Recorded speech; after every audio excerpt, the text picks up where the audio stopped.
Mais la box domotique, comment ça marche? Oui, et d'ailleurs, c'est quoi? Qu'est-ce qui fait que quand j'appuie sur un bouton, ça ouvre ma porte ou ça allume ma télé? Oui, et pourquoi il y a besoin de cette fameuse boîte, la box domotique? On peut pas juste mettre un bouton et ça marche comme ça? Oui, et c'est quoi cette fameuse boîte, la box domotique? À la base, la domotique a été créée pour connecter différents équipements et faire communiquer le bâtiment industriel ou particulier. Aujourd'hui, nous utilisons ces différentes technologies dans un cadre un peu différent, c'est-à-dire l'accessibilité. Le système domotique, la box domotique, on peut la représenter comme un cerveau, comme le traducteur des différents langages de la maison. On peut avoir une porte motorisée, des objets connectés de santé, enfin différents capteurs dans l'habitat qui vont permettre de remonter plein d'informations. Ces différents capteurs sont faits par différents industriels. À la base, ils ne sont pas pensés pour forcément communiquer entre eux. Aujourd'hui, le système domotique, la box domotique, la centrale, le cerveau, permet justement de faire communiquer différents produits qui n'étaient pas prévus à la base. Ces objets connectés fonctionnent aujourd'hui de façon indépendante les uns des autres. La montre utilise sa propre application. Le coussin utilise sa propre application.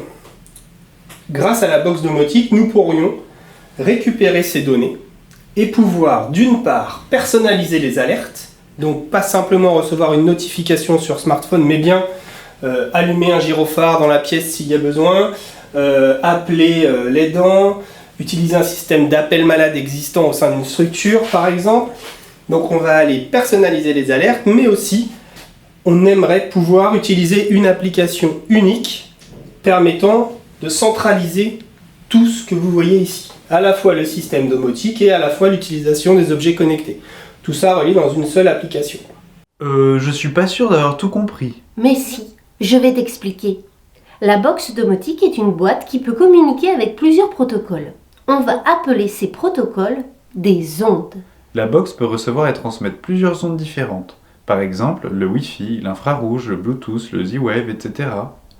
Avec le moyen d'accès, tout type de handicap peut être concerné. Elle peut utiliser la voix, le tactile, un joystick, la poursuite oculaire, le contacteur. Il y a les moyens d'accès volontaires ou les moyens d'accès involontaires. Par exemple, les capteurs sonores, les capteurs de chute. La box peut déclencher des automatismes à partir d'un événement extérieur, par exemple la météo, l'heure, l'agenda ou la température. L'émetteur reçoit l'ordre du moyen d'accès. L'émetteur est un appareil grand public ou spécialisé, par exemple un téléphone, une tablette, un ordinateur, un assistant vocal ou un contrôle d'environnement. La box reçoit un ordre de l'émetteur. La box envoie des messages à des actionneurs ou des alertes. Les actionneurs permettent de déclencher différents moteurs, de portes, de portails, lumière, musique, télé, radio, prise connectée au lit et j'en passe. Les alertes, c'est un mail, un appel téléphonique, un SMS pour alerter d'un danger ou juste informer. Et dans le futur, il y aura peut-être des objets de santé connectés. Une montre connectée pour contrôler le rythme cardiaque par exemple. Chaque information transmise à la box peut être enregistrée et toutes ces données peuvent être utilisées comme statistiques. Mais les données de santé, les statistiques qui en découlent, c'est sensible, non? Oui, c'est pour ça qu'il faut faire très attention et que ce soit très bien encadré. Plusieurs politiques publiques et recommandations des autorités préconisent l'utilisation des technologies numériques dans le secteur sanitaire et le secteur médico-social. Nous tenons compte de ces recommandations, nous tenons compte évidemment des politiques en matière de sécurité des données, que ce soit autant la RGPD que la loi de protection des données.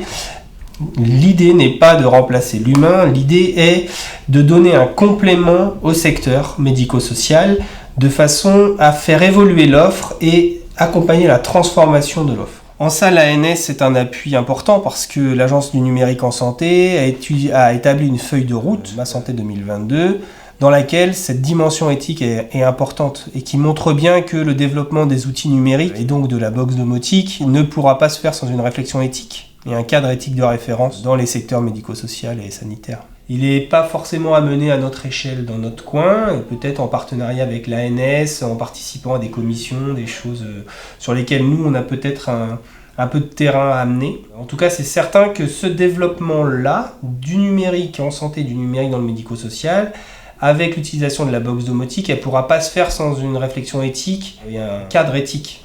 Ah ouais, c'est pas simple quand même. Oui, c'est pas simple, d'où la nécessité d'être bien encadré. Ah oui, d'où la nécessité de l'éthique.